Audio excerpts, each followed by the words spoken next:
चल रही थी बड़ी ही खूबसूरत कहानी। पाकिस्तान से जीते नीदरलैंड पे की मनमानी, लेकिन दक्षिण अफ्रीका के सामने फीकी पड़ गई थोड़ी सी धार। अब नैया पार लगेगी या रहेगी बीच मझधार?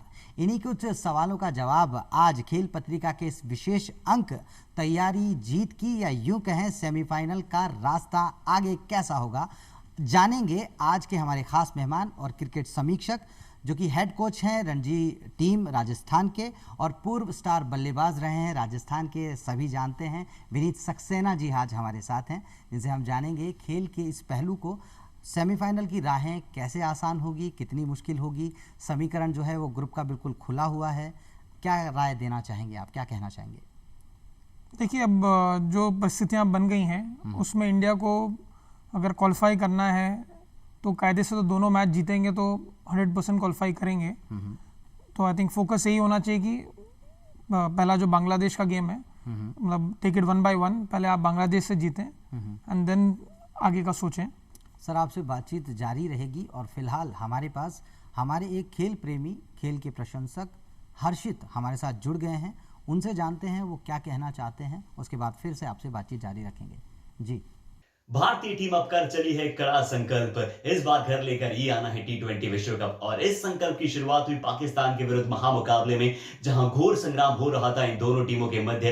भारतीय गेंदबाजों ने अद्भुत प्रदर्शन किया, सही स्कोर पर रोका पाकिस्तान को, पर उसके पश्चात पाकिस्तानी गेंदबाजों ने भी लाजवाब शुरुआत अपनी टीम को दिलाई। एक बार लग रहा था कि क्या पुरानी कहानी एक बार फिर से दोहरा सकती है पाकिस्तानी गेंदबाजी क्रम, बट उसके पश्चात एक सुनामी आई विराट कोहली के नाम की, जो उड़ा ले गई पाकिस्तानी गेंदबाजों को। बेहतरीन मास्टर क्लास इनिंग यहां पर नजर आई विराट रन मशीन कोहली द्वारा, और उन्होंने दर्शाया कि क्यों वो विश्व के सबसे बेहतरीन बल्लेबाज हैं। उसके पश्चात नीदरलैंड को पटक नहीं दी, सूर्यकुमार यादव ने अच्छे रन बनाए, रोहित शर्मा ने रन बनाए, विराट कोहली ने अपनी फॉर्म को बरकरार रखा।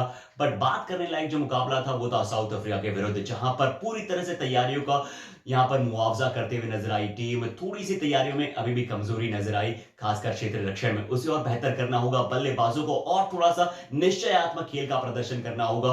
वो बहुत जरूरी है कि अगर आप चाहते हैं कि 100% तैयारियों के साथ आगे जाएं और आपको विश्व कप घर लाना है, तो तैयारियां ऐसी बहुत जरूरी है। विनीत सक्सेना सर और अजहर भाई।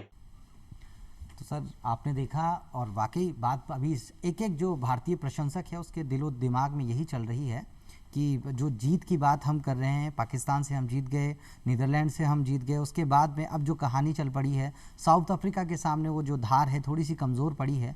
क्या कहना चाहेंगे सर, आपको क्या लगता है? जैसा कि हर्षित ने भी कहा कि अगर ये तैयारी करनी है तो आगे जो ये सवाल कुछ खुल गए हैं, कौन से सवाल आपको लगता है सर जो खुल गए हैं? इसके बाद कहाँ हमें और मजबूत होना पड़ेगा और कौन सा हमारा कमज़ोर पक्ष है, बताएं।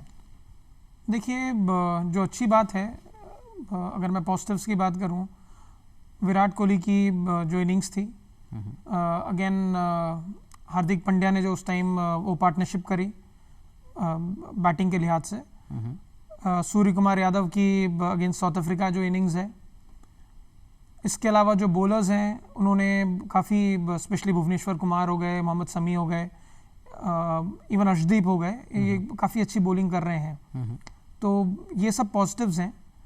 और जो आगे और ये बेटर कर सकते हैं इस बैटिंग में, अगर मैं बोलूँ तो जो ओपनिंग पार्टनरशिप है, अगर थोड़ी स्टार्टिंग के 6 ओवर में अगर इंडिया अच्छा स्टार्ट अगर इंडिया को मिल जाता है, तो आई थिंक पीछे इतनी हमारे पास फायर पावर है कि हम बड़ा स्कोर खड़ा कर दें। और जिस हिसाब से बॉलिंग अभी जिस लय में है, तो आई थिंक हम लोग उसको डिफेंड करने में भी बिल्कुल। अच्छा, यहाँ सर एक क्वेश्चन जो उठ के आ रहा है, जैसा कि आपने ही बताया, ओपनर्स का नहीं चलना।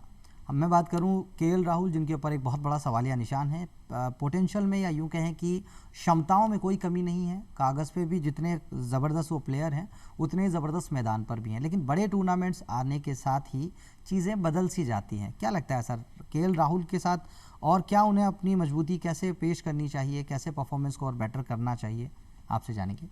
भाई सीधी सी बात है, आप ये गेम है परफॉर्मेंस का, तो और ये जो भी स्टेज वर्ल्ड कप से बढ़िया प्लेटफॉर्म आपको कुछ मिल नहीं सकता है, स्टेज मिल नहीं सकता। तो जब आपको अपना नाम बनाना है, राइट, तो यही वो जगह है जहां आपको परफॉर्म करना, पूरी दुनिया आपको देख रही है। सही बात है। आप अगर बायलैटरल सीरीज की बात करें तो उसका उतना ज़्यादा व्यूअरशिप नहीं होती।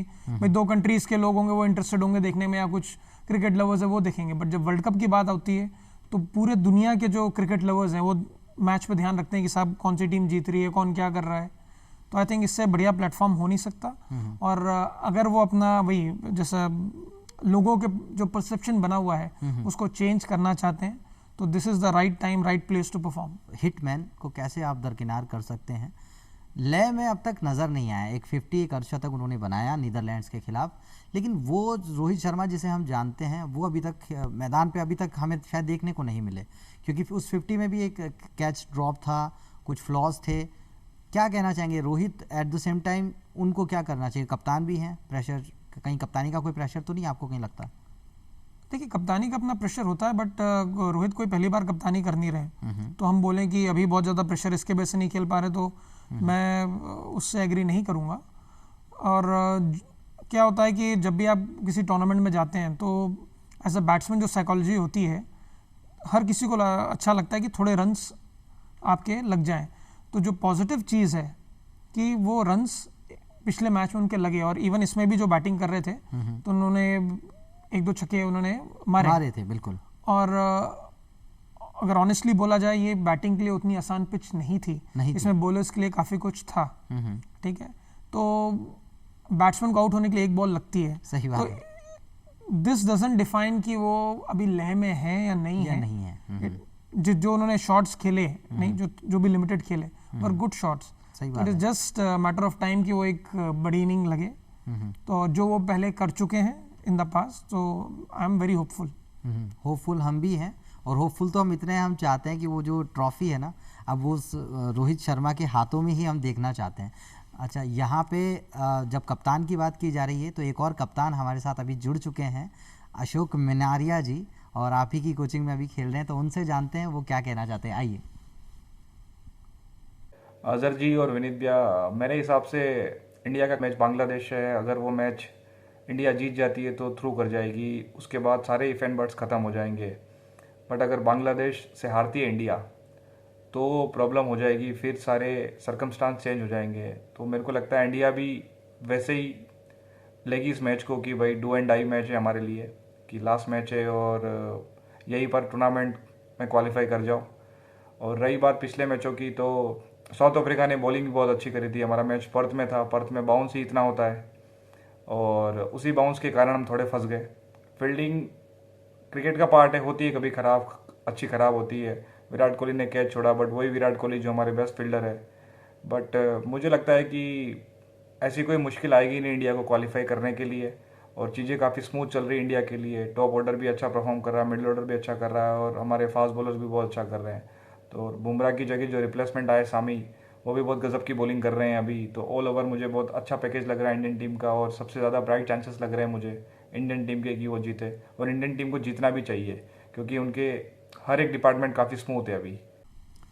तो रणजी कप्तान ने तो अपनी राय बता दी है, और बिल्कुल सही बात है। यहाँ जो उन्होंने कहा कि शॉर्ट पिच गेंदों की बात की जाती है, हार्ड लेंथ गेंद जो आती है उसे चलाना बहुत ज़रूरी है। जैसा कि उन्होंने भी कहा कि हम बिल्कुल होपफुल हैं और काम भी कर रहे होंगे, लेकिन अभी भी हम कहीं ना कहीं एक्सपोज हो जाते हैं जब भी वो शॉर्ट जो गेंद आती है, हार्ड लेंथ गेंद की मैं बात कर रहा हूँ। वहाँ अभी हमने हाल ही में देखा कि एक कह सकते हैं कि उस कैलिबर पे नहीं जाके वो शॉट जो विराट कोहली ने भी खेला, हालांकि इतने बहुत अच्छी फॉर्म में चल रहे हैं।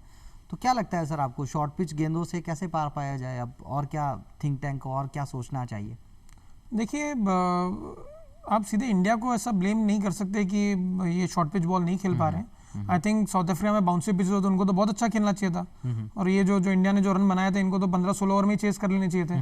तो वैसा नहीं हुआ है। सही बात तो कंडीशंस बैटिंग के लिए very difficult for both the teams, या इन जनरल मैं बोल दूं बैटिंग के लिए थोड़ा सा मुश्किल था। बाउंस जो एक्स्ट्रा बाउंस जो पर्थ में था, तो वो, और जो अभी जो इंडिया की जो टीम है या जो प्लेयर्स खेल रहे हैं उनको काफ़ी एक्सपोजर है। ये जो इंटरनेशनल बॉलर्स हैं, ये IPL में खेलते हैं, ये अगेन ट्रैवल करके खेलते हैं, ये सब कंडीशंस में खेले हुए हैं। तो ऐसा नहीं है कि मैं बोलूं कि वो एक प्रॉब्लम है। और जो वर्ड है हार्ड लेंथ, तो इसलिए वो हार्ड लेंथ दिया गया है कि इट इज़ हार्ड, एंड अगर कोई बॉलर वहाँ हार्ड लेंथ पे डालता है तो बहुत कम बैट्समैन है जो उसको हिट कर पा रहे हैं। सही बात है। अगर उसको डिकोड किया थोड़ा बहुत मैं बोलूँगा तो आई थिंक सूर्य कुमार यादव है जिन्होंने उस पर अच्छा कर रहे हैं। बिल्कुल राइट। तो ऐसा सूर्या बिल्कुल चमके हैं। चमके हैं, तो ऐसा बिल्कुल नहीं है कि इंडिया बिल्कुल शॉर्ट पिच नहीं खेल पा रही है। I don't agree. अच्छा, सूर्या की बात की जा रही है, जो 360 प्लेयर हमें इतने दिन से इंतज़ार था, हम चाहते थे कि कोई ऐसा खिलाड़ी आए और ऐसा परफॉर्म करे। पिछले 1 साल से बहुत ज़बरदस्त परफॉर्म कर रहे हैं। साथ ही में एक खिलाड़ी का नाम हम और सुनते, दीपक हुडा, जो अभी 2 मैचेस में, शुरुआती 2 मैचेस में नहीं खेले थे। आयरलैंड के खिलाफ जो सीरीज़ रही और भी जो अलग अलग वो मैचेस खेले वेस्ट इंडीज़ के साथ भी, बहुत अच्छा परफॉर्म करते हुए आ रहे हैं T20 के लिहाज से अगर मैं बात करूं। लेकिन साउथ अफ्रीका के खिलाफ शायद नहीं आ पाई वो परफॉर्मेंस, और एक ऐसा टोटल जिसे आप कभी नहीं देखना चाहते अपने स्कोर कार्ड में, 0, द बिग 0, वहाँ वो अपने आप को पाते हैं। तो यहाँ मैं आपसे ये जानना चाहूँगा, एक खिलाड़ी के तौर पे क्या साइकोलॉजी चल रही होगी उस वक्त, और अब क्या होना चाहिए कि आने वाले 2 मैचेस में कैसी परफॉर्मेंस होनी चाहिए? दीपक हुडा के बारे में क्या सोचते हैं आप? देखिए, इंडिया पास 5 बॉलिंग ऑप्शंस ऑलरेडी देयर, सही बात थे। है। तो ये हुडा को खिलाने का एक रीज़न जो मुझे ऐसा लगता है कुड बी हिज बॉलिंग की, अगर ज़रूरत पड़ती तो as a second off spinner, मतलब क्योंकि उनके लेफ्ट हैंडर्स थे उनकी टीम में, तो ये एक थिंकिंग हो सकती है। और हुडा भी एक मैच विनर है। दिनेश कार्तिक, मेरे ख्याल से कमबैक्स तो बहुत सारे होते हैं, लेकिन जैसा दिनेश कार्तिक ने किया है थ्रू आउट, अभी इस वर्ल्ड कप के मैचेस को निकाल दूं तो बहुत ज़बरदस्त कमबैक, लेकिन वर्ल्ड कप में अभी तक वो चमक बिखर के नहीं आई है, निखर के नहीं आई है। क्या कारण लगता है आपको? देखिए, जिस नंबर पे वो खेल रहे हैं, ठीक है, वो बहुत it's a very specialised job and बहुत ही डिफ़िकल्ट पोजीशन है किसी के लिए भी, क्योंकि वहाँ आपके पास जमने का समय नहीं है, आपको जाना है और मारना है। तो जब मारने की बात करते हैं, आप रिस्क ले रहे होते हैं, तो sometimes it goes your way, sometime it doesn't. और ठीक है, इट इज मैटर ऑफ, उन्होंने ये पास्ट में प्रूव करा, आज उनको ये जो पोजीशन दी गई है, या उनको मे बी ऋषभ पंत के ऊपर वरीयता दी गई है, तो वो किसी कारण से दी गई है। टीम जब भी बनती है तो देयर आर डिफरेंट रोल्स जो असाइन किए जाते हैं, तो इनको एक फिनिशर का रोल दिया गया है, और क्योंकि उन्होंने पास्ट में इसको जस्टिफाई किया है, इसलिए वो आज यहाँ पर है ना। तो ठीक है, 1-2 इनिंग्स अगेन मैं बोलता हूँ कि एज कीपर तो 100 में से 100 नंबर है जी, बट एज बैट्समैन हम अभी भी उनसे बहुत कुछ चाहते हैं। अच्छा सर, यहाँ बल्लेबाजों की तो बात हो गई, अगर मैं बात करूँ गेंदबाजी की, एक चमक बिखर के आई है। अर्श का तारा निकल के आया हो शायद मैदान पे, ऐसा नज़र आता है। क्या लगता है सर, अर्शदीप आने वाली मैचेस में क्या भूमिका और बन सकती है अर्शदीप की? भाई, उनमें बहुत पोटेंशियल है। He is a very promising player and a bright star. आगे चल के ये और मतलब देश का नाम रोशन करेंगे, और इंडिया को काफ़ी मतलब he will be a good bowler in the future for sir India. Spinners की अगर मैं बात करूं, आर अश्विन अपने आप में बहुत ही पोटेंशियल रखने वाले खिलाड़ी, ऑफ स्पिन जो कि काफ़ी अच्छी भी थी, लेकिन कुछ कारण ऐसे रहे जो मैदान पे घटनाएं घटती हैं। मैं आपसे ये जानना चाहूँगा कि आपको नहीं लगता कि स्पिनर्स के ऊपर हमने ज़्यादा मतलब रिलाई करना चाहिए? देखिए, बहुत ही इंपॉर्टेंट भूमिका रहती है स्पिनर्स की भी। क्या होता है कि ये बिल्कुल वैसे ही मान लिया कि तर्कश में आपके पास तीर होने चाहिए, चलाएं या नहीं चलाएं, चलाएं या नहीं चलाएं, आपके पास ऑप्शंस होने चाहिए। तो इट इज़ जस्ट दैट कि भाई एक वैरायटी ऐड करता है spinner, it's a different skill set. और अगेन जो मिडिल ओवर्स होते हैं उस पर बहुत ज़्यादा मीडियम पेसर्स, इवन जैसे अगर हम ओवरसीज बैट्समैन की बात करें तो पेस को खेलने में ज़्यादा सक्षम होते हैं, स्पिन को कई बल्लेबाज ऐसे होते हैं उतना अच्छा नहीं खेल पाते हैं। तो अगेन ये रोहित शर्मा को एक ऑप्शन मिलता है कि भाई समझे कोई बैट्समैन आता है और लगता है कि हाँ भाई स्पिन पे थोड़ा हल्का है, तो उस टाइम भाई अश्विन आके अपना काम करते हैं। क्या बात है, ये बहुत अच्छी बात है और इस बात को और जारी रखेंगे। लेकिन फिलहाल हमारे साथ पिछली बार स्टूडियो में लाइव मौजूद थे और अभी शायद उस स्क्रीन पे हमें देखने को मिल रहे हैं दिनेश शर्मा जी का, जो कि क्रिकेट समीक्षक हैं। उनसे जानते हैं उनकी राय, क्या कहना चाह रहे हो। आइए नज़र डालते हैं। अजहर भाई और विनीत सक्सेना जी, आपको याद होगा कि पिछली बार जब स्टूडियो में हमारी बातचीत हुई थी तब मैंने कहा था कि पाकिस्तान से ज़्यादा कड़ी चुनौती भारत को दक्षिण अफ्रीका से मिलेगी, क्योंकि उनकी टीम बेहद संतुलित है और ऐसा तेज़ गेंदबाजी आक्रमण बिल्कुल मौका नहीं देता है बल्लेबाजों को, और वैसा ही उन्होंने कर दिखाया भारत के विरुद्ध। भारतीय बल्लेबाजों को खुलकर खेलने का मौका नहीं दिया, उनके स्लॉट में कोई गेंद नहीं डाली, और उनके जो भारत की योजना थी कि उनके बॉलर्स की पेस का इस्तेमाल करके रन बटोरेंगे, वह योजना भी उन्होंने बहुत आसानी के साथ विफल कर दी। बहुत अच्छा प्रदर्शन रहा और इसके विपरीत भारत का प्रदर्शन बहुत ही ख़राब रहा। और भारतीय दर्शक जो उम्मीद कर रहे थे कि इस बार एक बार फिर से भारत देश की झोली में कप डालेगा, उसको थोड़ा सा धक्का ज़रूर लगा है। लेकिन भारत के पास अभी भी मौका है, सेमीफाइनल में जाने का अवसर बाकी है। लेकिन यदि बांग्लादेश से भारत हार जाता है तो बहुत मुसीबत में फंस जाएगा। भारत यदि बचे हुए दोनों मैच यानी बांग्लादेश और जिम्बाब्वे के विरुद्ध जीत लेता है तो वह आसानी से सेमीफाइनल में पहुंच जाएगा। बांग्लादेश और भारत के लगभग समान अंक हैं और दोनों की रन रेट की यदि बात की जाए तो भारत बेहतर स्थिति में है। तो यह देखते हुए भारत के पास अभी भी मौका है। लेकिन दक्षिण अफ्रीका यदि दोनों मैच अपने बचे हुए जीत लेता है यानी पाकिस्तान को हरा देता है तो दक्षिण अफ्रीका भी सेमीफाइनल में पहुंच जाएगा। तो भारत और दक्षिण अफ्रीका 2 टीमें होंगी। पाकिस्तान की हालत बहुत ख़राब है, एक भी मैच यदि वह हार जाता है तो बाहर हो जाएगा।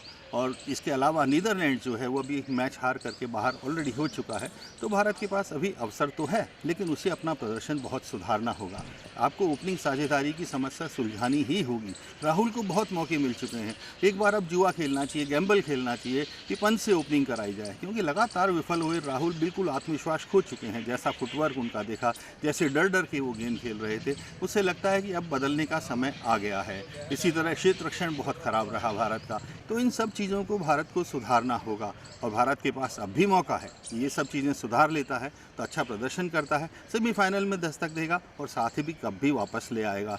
तो अजहर और विनीत भाई, हम यही उम्मीद करते हैं कि भारत ऐसा ज़रूर करेगा और देश की झोली में एक बार फिर से T20 वर्ल्ड कप आएगा। तो दिनेश सर ने तो वापस हमें बता दिया है जो फ्लॉज हमारे दक्षिण अफ्रीका वाले मैच में हमें निकल के या उभर के सामने आए हैं। अमूमन ऐसा होता नहीं है कि रोहित शर्मा रनआउट मिस कर दें, विराट कोहली कैच टपका दें, लेकिन वो शायद कहते हैं ना कि कैचेस विन मैचेस, ऐसा ही कुछ हुआ। क्या कहना चाहेंगे सर आप इस बारे में? बिल्कुल भाई, इफ़ यू ड्रॉप कैचेस और स्पेशली एनी गेम, ये तो बहुत ही लो स्कोरिंग गेम था, तो इसमें गलतियों की गुंजाइश नहीं थी। तो ये एक काफ़ी मतलब एक अपॉर्चुनिटी जो गई, possibly was a game changing moment. और उसी के बाद भगवान ने एक और मौका दिया जो रोहित शर्मा के पास आया। अब ये भी किस्मत की बात है कि भाई उनको तीनों स्टंप्स दिख रहे थे, उनको समय भी था, बल्लेबाज गिव अप कर चुका था। लेकिन अब ऐसी सिचुएशन में भी अगर थ्रो नहीं लगे तो हम उसे फिर किस्मत का इनाम दे सकते हैं। किस्मत ही भाई, इसलिए खेल है इसमें, इसलिए लोग इसको देखते हैं। नहीं तो आप बॉलीवुड मूवी देखिए, उसमें जो भी है बहुत सारे रिटेक्स होते हैं और बेस्ट परफॉर्मेंस वो देते हैं। अच्छा। तो ये डिफरेंस है कि ये एक्चुअल होता है, इसमें देयर आर नो रिटेक्स। अच्छा सर, बॉलीवुड मूवीज़ की आप बात कर रहे हैं ना यहाँ पे, तो जैसे हीरो पंती चलती थी ऐसे ही आईपीएल में तो हमने देखा ऋषभ पंती चलती है, टेस्ट मैचेस में भी ऋषभ पंती चलती है, और दिनेश सर भी जो कह रहे हैं ना कि ऋषभ पंती यहाँ भी चलनी चाहिए। तो क्या लगता है सर आपको, ऋषभ पंत को जैसा सर ने कहा कि मौका देना चाहिए क्या, और स्वाभाविक है, आपको लगता है कि क्या दिनेश कार्तिक के स्थान पे खिलाना चाहिए? अब देखिए अगेन, दिनेश कार्तिक खेल रहे हैं, उनका 11 में खेलने का मेन जो भूमिका है, देखिए विकेट कीपर दिनेश कार्तिक भी बहुत अच्छे हैं, ऋषभ पंत भी बहुत अच्छे हैं, लेकिन दिनेश कार्तिक को एक स्पेसिफिक रोल दिया गया है ऑफ अ फिनिशर, ठीक है, और ऋषभ पंत को कभी भी उस नंबर पे ट्राई नहीं किया गया। तो जहां तक मुझे लगता है ये जो भी कॉम्बिनेशन बना है after lot of trials and errors, जो भी 1 साल 2 साल में जो टीम ने जो होता ना कि भाई इसको खिलाओ, इस कॉम्बिनेशन ट्राई किए एट वेरियस। जैसा दिनेश सर कह रहे हैं कि एक जो राइट लेफ्ट का कॉम्बिनेशन भी हो जाए, केएल राहुल को शायद कुछ सोचने का मौका भी मिल जाए, तो क्यों ना इनसे ओपनिंग करवाई जाए। आप क्या इत्तेफाक रखते हैं इस बात से as an opener Rishabh Pant? देखिए इसमें मैं थोड़ा सा, मेरा ओपिनियन डिफर करेगा।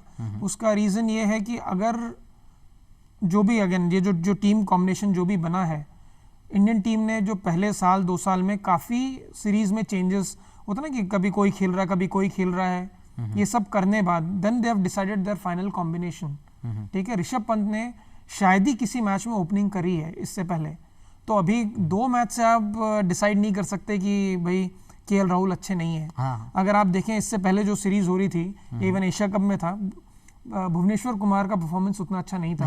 हमारे मीडियम पेसर्स की बहुत पिटाई कुटाई हुई है, ठीक है, अभी वही अच्छा कर रहे हैं, राइट। तो आपने सोच समझ के ही ये स्क्वाड डिसाइड किया है, सही बात है। तो again it is just matter of time या दिन की बात है कि नहीं हो रहा है। All these players are proven players, ठीक है, इसलिए वो यहाँ पर हैं and this is the time to back them. अगर हमने अभी इन पे क्वेश्चन मार्क अभी लगाया इस टाइम पे, तो जो टीम थोड़ी सा बिखर सी सकती है। सही बात है। तो वो ज़्यादा एक्सपेरिमेंट करने नहीं चाहिए। आप जो करने थे आपने 2 साल में बहुत एक्सपेरिमेंट करे। अब एक सेटल्ड स्क्वाड है, अब ये स्क्वाड अब ये खेलेगा, आपसे ही हम जीतेंगे, आपसे ही हम हारेंगे। अच्छा सर, जीतेंगे ही, जहाँ तक हम उम्मीद करते हैं। यहाँ अब एक बात और, जैसा कि सर ने भी कहा कि अगर मगर और काश में हूँ, मैं खुद की ही तलाश में हूँ, लेकिन वो अगर मगर नहीं होना चाहिए। समीकरण जो है बिल्कुल बदल चुके हैं। पूरा जो समूह का जो पूरा लेखा जोखा है सभी टीमों के लिए लगभग खुला है। एक नीदरलैंड की अगर मैं बात करूं तो उनके लिए बहुत कम चांसेस अब रह गए हैं सेमीफाइनल की राह के लिए, लेकिन बाकी की जो बची हुई टीमें हैं सबके लिए वो राहें खुली है। आपसे यही जानना चाहेंगे कि आपको क्या लगता है कि अब वहाँ क्या, क्योंकि नहीं जाना चाहता एक एक प्रशंसक, एक एक समीक्षक, एक एक खेल प्रेमी, वो रन रेट वाली सिचुएशन में तो हम कतई नहीं जाना चाहते हैं। तो ऑब्वियसली जो आने वाले 2 मैचेस हैं जो जीतने चाहिए, क्या व्यू रचना होनी चाहिए, कैसे जीतना चाहिए, जानेंगे आपसे। आई थिंक अभी सबसे पहले हम अगर जैसे सभी जो उम्मीद रख रहे हैं कि हमको वर्ल्ड कप जीतना है, ठीक है, तो हमको मे बी शिखर तक पहुंचना है, तो एक एक पायदान आपको चढ़ना पड़ेगा। सही बात है। तो अब जो स्थिति बन गई है तो उसमें आपको I think take 1 game at a time. तो जो अब ये जो बांग्लादेश का गेम जो आ रहा है, तो अभी फोकस आ रहा है इस पे, आप पहले इस गेम को जीतने को देखिए, उसके बाद आप आगे का सोचिए कि भाई नेक्स्ट गेम में क्या करना है। अभी पूरा फोकस इस गेम पे होना चाहिए और ये गेम जीतना है। अच्छा सर, एक बात है कि पॉजिटिव्स अपने देखने, वो तो बहुत ज़रूरी है कि अपने जितने भी पॉजिटिव्स हैं, एक कागज़ पे भी हम बहुत मजबूत हैं और हम मैदान पे भी बहुत मजबूत हैं। आखिरी ओवर तक आप मैच लेके जाते हैं तो यू कांट से कि आप ख़राब खेले। आप ऐसी सिचुएशन में मैच ले जाते हैं कि मैच कहीं भी जा सकता है। और अभी तक जो दोनों मैचेस रहे, नीदरलैंड वाला तो चलिए हमने एक तरफा जीता, लेकिन जो बाकी के दोनों मैचेस रहे वहाँ हमने देखने को मिला कि आखिरी ओवर तक मैच जाता है अच्छी टीमों के खिलाफ। और उससे पहले एशिया कप में भी ऐसा ही था कि अच्छी टीमों के खिलाफ आप आखिर तक मैच लेके जा रहे हैं। तो वहाँ आप ये कहीं नहीं कह सकते कि कोई टीम हारी है, वहाँ क्रिकेट जीता है, ना कोई हारा ना कोई जीता। लेकिन उसके बावजूद जो हमारी उम्मीदें हैं, तो सामने वाली टीम के पॉजिटिव्स देखने की मैं बात करूँ, तस्कीन अहमद एक अच्छे तेज़ गेंदबाज की भूमिका वहाँ निभाते हुए चले आ रहे हैं। बहुत एक कह सकते हैं कि खौफ तो खैर हम भारतीय बल्लेबाजों को किसी चीज़ को नहीं होता, लेकिन बावजूद उसके संभल के रहना बड़ा ज़रूरी है, सतर्क रहना ज़रूरी है। क्या लगता है आपको, और किन चीज़ों पे ध्यान देना चाहिए? सामने वाली टीम पे भी हमें ध्यान देना चाहिए, स्ट्रेटजी बनानी चाहिए। बिल्कुल, ये आजकल जो टीमों के साथ काफ़ी एनालिस्ट और ये सब रहते हैं, तो काफ़ी डाटा कलेक्ट किया जाता है एक एक प्लेयर्स के बारे में, ऑपोजिशन के बारे में। भाई बल्लेबाज है, भाई कहाँ पर रन बनाता है, कौन सी एरियाज़ में रन बनाता है, कौन क्या उसकी वीकनेसेस हैं, या कोई बॉलर है तो भाई जनरली क्या उसकी स्टॉक बॉल है, किस एरियाज में बॉलिंग करता है, किस सिचुएशन में कैसे रिस्पॉन्ड करता है। तो ये सब चीज़ों का काफ़ी एनालिसिस होता है। तो जो भी नेक्स्ट गेम जो भी होता है, तो बाकायदा बैट्समैन की एक मीटिंग होती है, बॉलर्स की मीटिंग होती है, उनको सामने वाले बैट्समैनों के बारे में बताया जाता है कि साहब ये यहाँ पे अच्छा खेलता है, इस सिचुएशन में ऐसा करता है, एंड वाइस वर्सा। तो उसके बाद जब टीम उतरती है तो उनको पहले से ही ऑलरेडी एक पिक्चर क्लियर होती है कि भाई हमको किस ढंग से इसको अप्रोच करना है। और एनालिसिस की अगर आप बात करते हैं, डेटा की हम बात कर रहे हैं, शुरुआती जो 10 ओवर्स हैं उनको चूंकि हमारे ओपनर्स उतना अच्छा परफॉर्म नहीं कर पा रहे, शुरुआत में पावर प्ले का हम उतना फ़ायदा नहीं ले पा रहे, वहाँ हम विकेट बचाने की सोचते हैं तो ऑब्वियसली उतना हम हिट करने को नहीं देखते। तो शुरुआत के जो 10 ओवर्स हैं वहाँ हमारी रन रेट काफ़ी कम है। अगर हम डेटा की बात करें, पहले मैच में 45 और जो हम लास्ट मैच हारे हैं इसमें भी हम लगभग 66 रन के आसपास हमारा 10 ओवर का जो इनिशियल 10 ओवर का हमारा स्कोर रहा है। उस पर कोई टीका टिप्पणी आप देना चाहेंगे, क्या कहना चाहेंगे? देखिए, इसमें अगेन क्या होता है कि आपको सिक्के के दोनों पहलू देखने पड़ेंगे। अभी हम सिर्फ फोकस करें कि इंडिया के ओपनर्स ने क्या किया, तो एक मैच चल रहा है, मैच सारे बराबर क्यों हैं? आप नीदरलैंड्स का मैच हटा दीजिए, अगेंस्ट पाकिस्तान भी भाई टक्कर की टीम है, बहुत अच्छा भाई लास्ट बॉल फिनिश हुआ, इधर लास्ट ओवर फिनिश हुआ। पाकिस्तान ने कितने रन बनाए थे 10 ओवर में? सही बात है, right. And same if compare with south Africa, हमने उनसे ज़्यादा रन बनाए। वहाँ तो हमारा पलड़ा काफ़ी भारी था। एक खिलाड़ी के तौर पे मैं आपसे, आपका माइंडसेट जो एक होता है ना खिलाड़ी का, जो होना चाहिए, एक आप चैंपियन रहे, बैक टू बैक 2 साल आपने रणजी की जो ट्रॉफी है उसे उठाया और राजस्थान के नाम हमने किया। यहाँ मैं आपसे जानना चाहता हूँ अभी माइंडसेट क्या चलना चाहिए, क्या होना चाहिए, या एक आसान भाषा में कहें कि मूल मंत्र क्या होना चाहिए अभी इस समय टीम का? I am the best, that's why I am here. क्या बात है। और मुझे खुद को बैक करना है, ज़्यादा उसमें कोई इफ और बट नहीं है। भाई मैं अच्छा हूँ इसलिए यहाँ पर हूँ और मुझे ये काम करना है, मैं दूसरी तरफ सोच ही नहीं रहा हूँ और मैं ये करूँगा। तो अभी एक ऐसे शख्स हमारे साथ मैदान पे जुड़ रहे हैं जो पिछले एपिसोड में हमारे साथ इसी मंच पे हमारे साथ मौजूद थे और मैदान पे रहते हैं बिल्कुल चौकन्ना, और हम प्यार से कहते हैं उन्हें अन्ना। क्रिकेटर, पूर्व क्रिकेटर पी कृष्ण कुमार, उनसे भी जान लेते हैं वो अपनी क्या राय देना चाहते हैं। तो आइए नज़र डालते हैं। Hello Azhar, hello Vineet. पिछला मैच जो अपन साउथ अफ्रीका के अगेंस्ट खेले उसमें अपन ने हार का सामना करना पड़ा इंडिया को, लेकिन इंडिया ने उसमें अच्छी फाइट बैक की थी। कम स्कोर बनाने के बावजूद भी इंडिया ने अच्छा फाइट किया उसमें। अगर वो कुछ चांसेस जो मिस हुए थे, कैच और रनआउट छूटा था, अगर वो हो जाते तो हो सकता है कि रिजल्ट डिफरेंट हो सकता था। बट मेरा ये मानना है कि पूरा जो अभी भी जो इंडिया की जो पोजीशन है वो बहुत अच्छी है। इंडिया बहुत अच्छा खेल रही है और मेरे को ये पूरा विश्वास है कि इंडिया फाइनल पहुंचेगी और T20 वर्ल्ड कप जो है वो जीतेगी, क्योंकि अभी इसके बाद अपना बांग्लादेश से और जिम्बाब्वे से मैच है। तो ये दोनों टीमें इंडिया के कंपैरिजन में इतनी स्ट्रॉन्ग नहीं है। इंडिया के चांसेस मेरे को उसमें बेटर लग रहे हैं, और क्योंकि विकेट्स जो है ऑस्ट्रेलिया के बाउंसी विकेट्स है और इंडिया अच्छी टीमों के अगेंस्ट उन्होंने मैच जीता, जैसे पाकिस्तान के अगेंस्ट उन्होंने बहुत अच्छा मैच जीता जिसमें बहुत अच्छे फास्ट बॉलर्स हैं, और साउथ अफ्रीका के अगेंस्ट भी उन्होंने अच्छे फास्ट बॉलर्स को खेले हैं। तो मेरे को ऐसा लगता है कि आने वाले जो 2 मैच हैं बांग्लादेश और जिम्बाब्वे, उसमें इंडिया के चांसेस ज़्यादा 70-30 मानता हूँ मैं रेशो, और इंडिया वो दोनों मैच जीत के फाइनल में पहुँचेगी। और इस बार जो कप जो कि बहुत टाइम से इंडिया में नहीं आया है वो कप वापस आएगा इंडिया में। और आप देख रहे हैं कि जिस तरह से अपन उस टाइम चैंपियन हुए थे, इस बार भी हम उस तरह से चैंपियन होंगे। All the best to India.